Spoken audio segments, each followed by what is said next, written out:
There's an idea in us human beings that must be written into our DNA because it's very deep in us.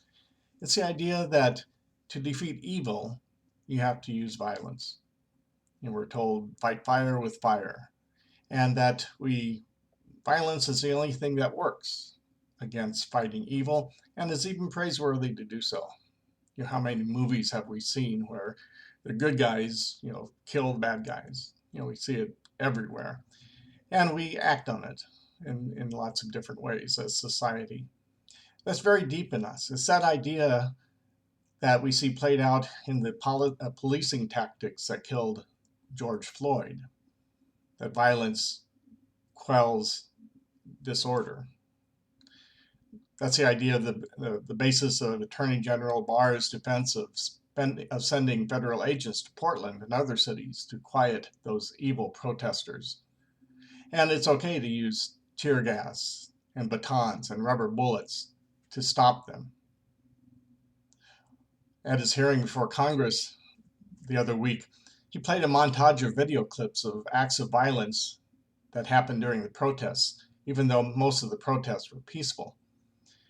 And he knew that by doing this, by demonstrating that these people were evil, that he would tap into that human idea in many people that it's okay to use violence to quell the disorder, and that many people would support his actions. As followers of Jesus, we believe that love rather than violence is the strongest force in the universe, and that should be our weapon of choice rather than violence. And understanding is a key component of love. And that's a tool that we could use that would help us in this situation or in any situation, actually. Martin Luther King tried to promote understanding. He was against violent riots, violent protests, but he understood how people would react that way. He said that a riot is a voice of the unheard, and I would say it's the voice of the not understood. The Buddhist monk Thich Nhat Hanh speaks eloquently about understanding as an alternative to violence when he says, "When you understand, you cannot help but love. To develop understanding, you have to practice looking at all living beings with the eyes of compassion. When you understand, you love.